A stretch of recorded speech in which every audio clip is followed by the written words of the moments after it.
The video game industry is built off of sequels and franchises.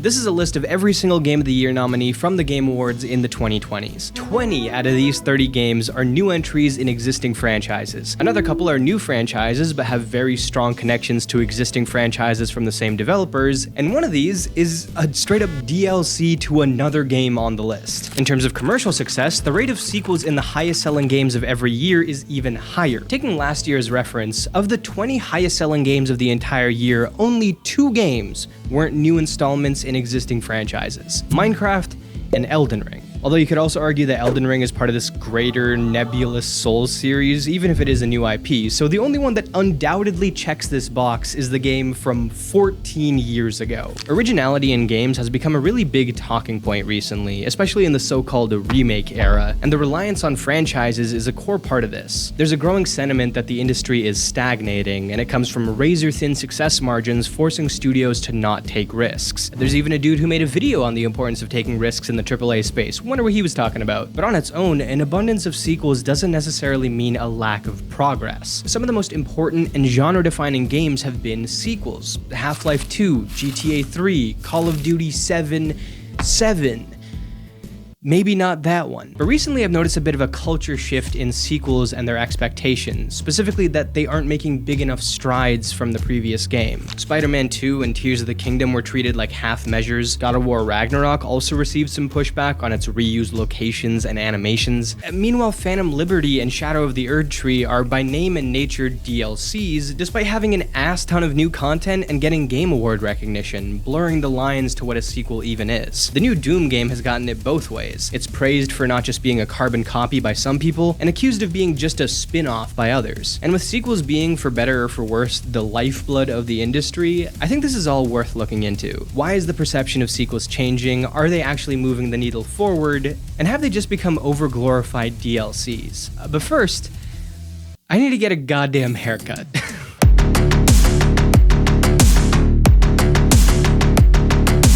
I look the exact same. Trying to understand the level of newness that a sequel has feels like kind of an arbitrary task because what is new? That's not a scientific term. But also, some series are actually better served with small iterative changes rather than massive overhauls. Of course, you have your Final Fantasies and Zeldas of the world, which have always thrived off of constant reinvention, but for a series like Uncharted, it always had a strong fundamental core that remained largely unchanged from game to game. And despite that fact, Uncharted 2 is considered one of the best sequels ever. So I'm not going to sit here and act like iterative changes are a bad thing, but I will say that sometimes it seems like the amount that these iterative changes are actually improving these games is getting harder and harder to notice, and partly because what these games are iterating on is already so polished. It almost seems like some sequels are being punished for how good the last one was. If you look at an Uncharted 2, or a Mass Effect 2, or Assassin's Creed 2, or even Dark Souls 1 as a sequel to Demon's Souls, these were seen as games that took a great but flawed idea and managed to tighten the screws to get the most out of the concept. They all made the original game feel like a prototype, meanwhile they became Prototype 2. But that doesn't really fly anymore. Like, let's take a look at a couple other new PlayStation IPs 10 years on from that original Uncharted game, like Days Gone and Horizon Zero Dawn. One of these was a fairly mediocre, marginally entertaining game that felt like it could have room to grow as a franchise if given time, but it didn't meet sales expectations or critical expectations, so it was canned. The other was a new, fresh idea that felt super refined. I'm not even the biggest fan of it, but still, for the most part, it's incredibly well made. It gets a sequel, and it's good, but it doesn't shit kick Zero Dawn into next Tuesday, so it kind of feels like more of the same, just a little better. To even earn the right to develop a sequel nowadays, you need to hit a much higher quality quota than you did in the mid-2000s. And with things being as cutthroat as they are right now, it's hard to justify radical changes to the stuff that's working, as much as it would be awesome to see. Which means both sides of this quality gap do seem to be shrinking. And there are exceptions to this, of course, but it does seem like the quality floor being raised in games in general does have a lot to do with why these sequels are gaining that growing reputation of being glorified DLCs, or that game 1.5. But that also can't be the only reason why this is becoming more common. Because like I said, Uncharted 2 is considered one of the best sequels ever, one of the best games ever even. But you know what's also considered in both of those conversations?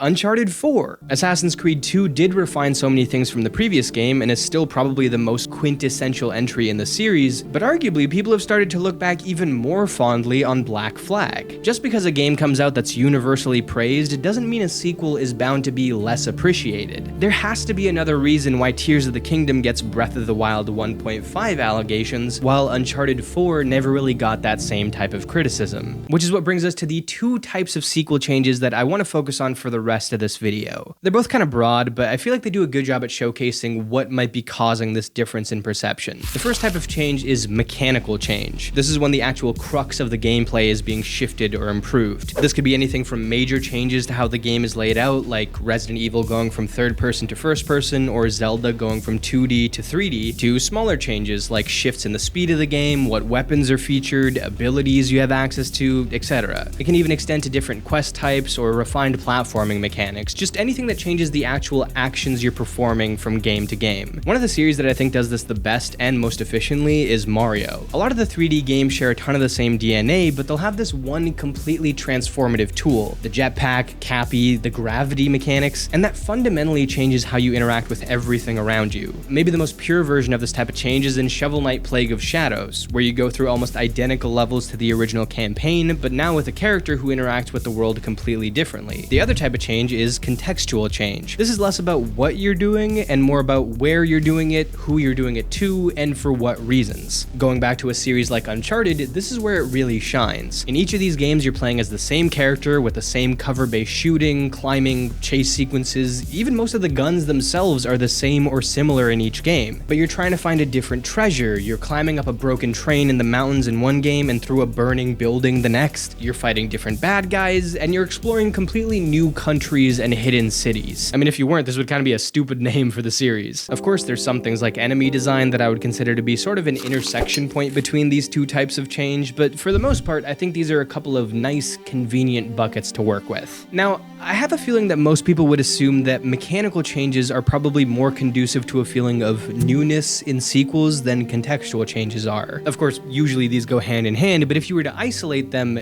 changing what the player is actually doing is probably more transformative than shooting a gun in the desert versus shooting a gun in the snow, right? But weirdly, in almost any instance you can find of people calling out the 1.5-ness of a sequel, it's the exact opposite. Spider-Man 2 has a completely new ability system from the first game. It gives you a ton of new and altered moves. There's a brief stretch where you play as Venom. There's a parry, there's a wingsuit, there's more entertaining open world content. The amount of purely mechanical changes here are comparable to, and arguably even more than what's found in the Gears games, or Tomb Raider, or Halo, or Ninja Gaiden, or the original God of War trilogy. And yet anyone who accuses the game of being a half sequel always starts off with the same thing. It uses the same map as the last game.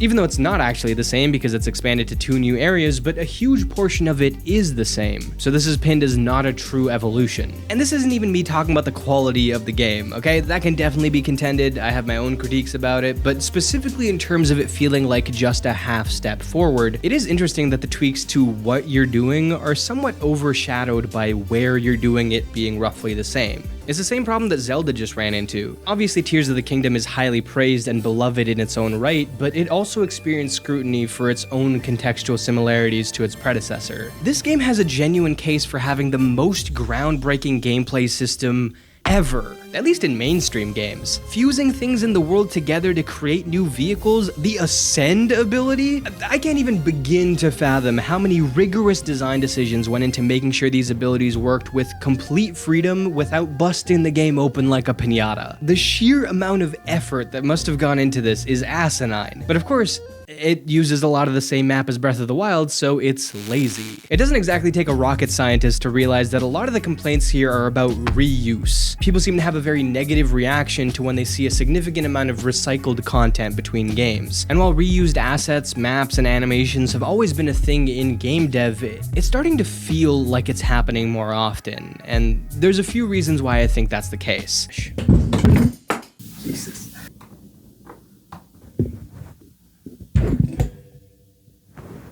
The first is just a byproduct of how much the standard for video game quality is heavily outpacing the means for actually making games of that level of quality and polish. As games become more refined, they take longer, which means people expect more, which means it takes longer to meet those expectations, and as it takes longer, the project costs more, which means games are starting to cost more, which means they have to be bigger with more content to justify that price, which means they take longer, which means people expect more. And you straight up cannot keep up with any of that if you're just making everything from scratch. Especially for open world games, if you don't learn where to strategically cut corners, you're left making one game per generation at best at this point. And there's a good chance your whole studio is shut down 5 years into the process. There's a reason why Insomniac was praised so heavily for its output in the early PS5 lifecycle, and why none of their PS Studio peers were matching that output. But maybe more importantly, I think the reason why it feels like there's more reuse in games isn't actually about how much is actually being reused, but how we as players perceive different types of reuse. And again, it all comes down to this distinction. Mechanical repetition has historically not been that big of a problem for the vast majority of players. Forget the amount of mechanical consistency between games in a specific genre, much less a specific franchise. Even within a single game, we don't mind that the actual actions we're able to take remain largely the same for the majority of the experience. People can dump hundreds, thousands of hours into a game that has the same basic game loop. But if they keep doing it in the same place, against the same looking people, or achieve the same basic results for too long, it gets stale much faster. That's why the first priority in any multiplayer game, for example, is to get new maps. Meanwhile, if a new game introduces genuinely mind-bending, transformative mechanics, but does it in a space that's too reminiscent of what you saw in the last game, it seemingly devalues the overall product. Mechanical repetition does eventually start to become a problem if it goes on for too long. If the core gameplay elements are barely progressing over the course of multiple games, it will eventually evoke fatigue at some point, but there's way longer of a runway there than if you recycle too many visual elements. We are much better at picking up on and judging a game for looking the same than we are to judge a game for feeling the same. In fact, we also, for the most part, fail to see when a gameplay system is truly transformative. We're actually really bad at recognizing that unless it's made super obvious. I'll give you an example. Remember how earlier I said that Doom of the Dark Ages isn't really treated like a half-step sequel, but it has garnered the reputation of being a spin-off, even though it's not. It's a full-priced mainline entry. Even I've shared similar thoughts. I mentioned them over on Code Cleric. Speaking of which,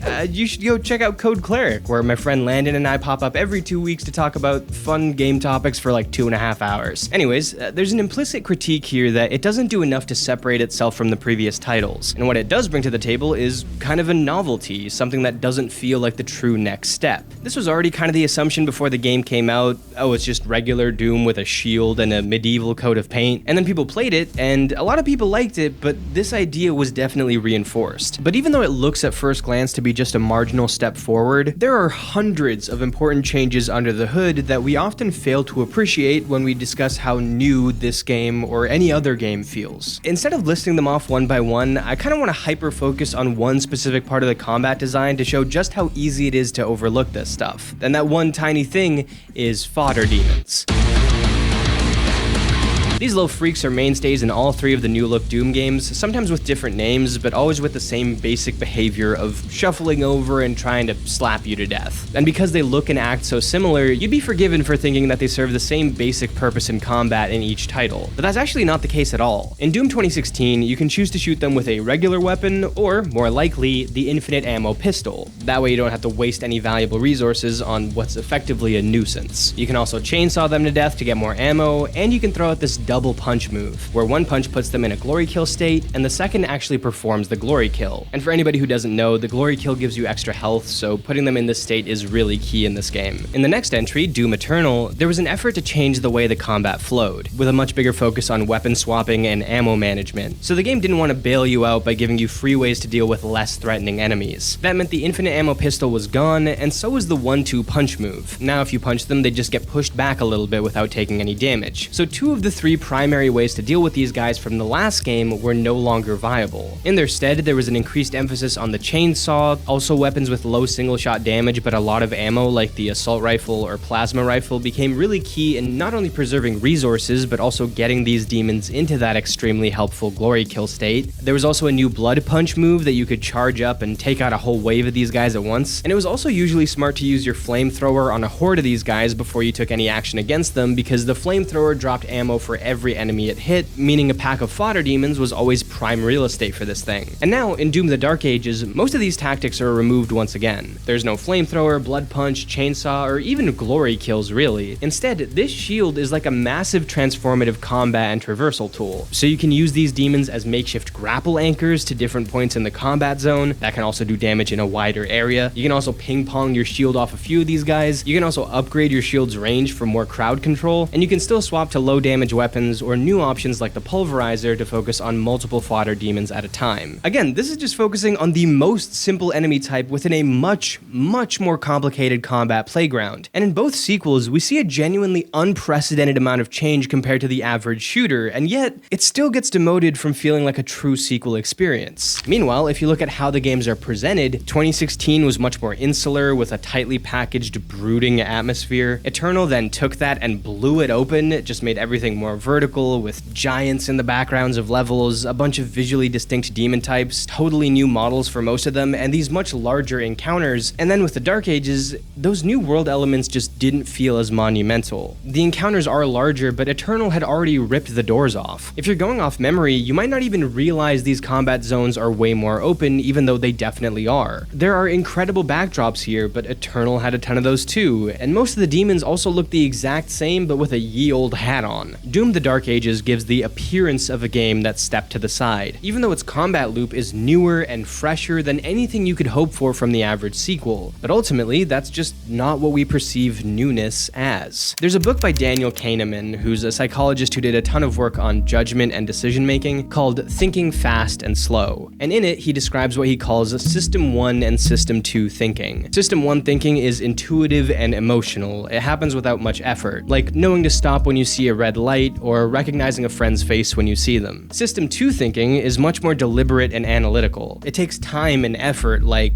solving a math problem or trying to figure out a second thing to put on this list. And overall, we're capable of both modes of thought, but especially in generating first impressions and casual consumption of media, we're usually applying System 1 thinking. And that explains why we're so quick to jump on calling out reused maps, for instance. It's apparent, it's obvious, it's right in front of us. And it also explains why we fail to give credit to inspired mechanical changes unless they're more drastic. This usually takes genuine effort to appreciate and notice. Realistically, how many people are actually playing Doom the Dark Ages and actively trying to analyze the intricacies and how the combat flow has been completely altered? No, it looks like Doom with a shield. If I don't think too hard, it plays like Doom with a shield, so you know what? It's Doom with a shield. Internally, it's doing something so impressive and experience altering, but in the most obvious outward ways, it seems like just a slight change, and that's what matters most. The best games out there have gotten so good at this point that it's kind of hard to notice where they're improving, even though strides are being made, and it definitely has an impact on how good a game feels to play.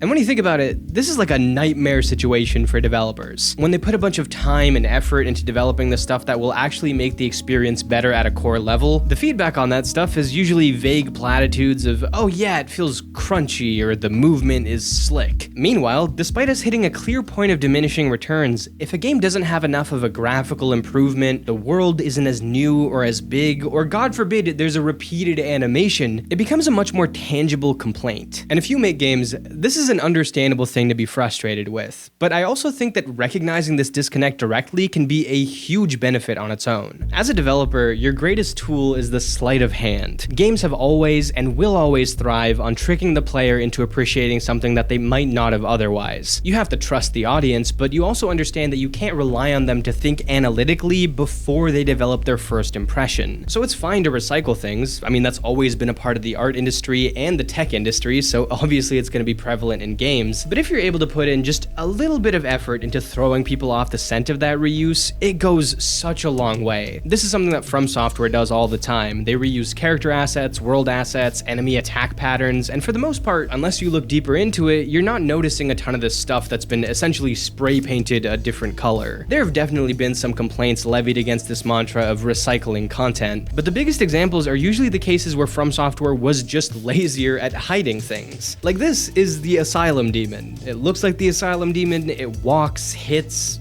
talks, eats, shits like the Asylum Demon, and people will notice when you put the Asylum Demon in your game 40 times, especially when you just spam him throughout the entirety of the game. But how many 3-hit combos have they reused without you really batting an eye because a different looking boss threw them out? How many castle assets have they just shuffled around to make into something new? If people have to scrape the internet to learn where the recycled content is, you've done your job well. This is why I've said before that if Spider-Man 3 takes place in New York still, and that's like the main open world again, it at least puts a nice coat of supervillain paint over it. Like the end of Spider-Man 2 had tendrils all over the city. Do something like that throughout the whole game, but with more diversity. Turn the melting pot into a literal melting pot of different villain imprints on the city. I mean, listen, some people have unironically said that Miles Morales has a more unique world than Spider-Man 2 because they put snow over the damn thing. I promise you, we're stupid. If you just put a little bit of time convincing us something is different even when it's not, that can be just as effective as making something actually new. To circle back onto the question that I asked earlier in this video of if sequels were becoming over-glorified DLCs, I'd say broadly, no. Obviously, every industry-wide statement has its exceptions, and there are definitely some lazy sequels out there, don't get me wrong. But I think the real issue is that where they're evolving is becoming increasingly harder to pinpoint, especially for casual players, and where they're plateauing is becoming easier to identify. It's not necessarily about quality, it's about perception. But perception is ultimately what actually matters. It doesn't matter if your game is theoretically great, it matters if people feel it's great. Which is why I also think player psychology experts should be a much bigger part of the creative decision-making process. From what I've seen around, playtesting and focus groups are used way too often to measure things and make broad observations, but real psychoanalysis of what that stuff actually means about player desire is often a little lacking, even though that should be really important because players often don't know how to articulate the feelings they're having, just the fact that they're having them. A genuine emphasis on observing and understanding the player's underlying psychology is a major reason why Valve became such an absolute powerhouse of design, and why everything they do feels like 10 years ahead of the curve, at least when they're actually making video games, that is. So I guess if I had one big takeaway from all of this, it would be that if you're a game company, hey, maybe hire some psych experts from time to time. Maybe stop firing people. That would be cool. Anyways, I would love to hear what you guys think about all of this, how you feel about games evolution. Do you think this is a quality problem or an observation problem? Remember to go check out Code Cleric on YouTube, Apple Podcasts, and Spotify. It'll be linked in the description. Subscribe, join the Discord, all that fun stuff, and I'll see you all in the next one. Bye.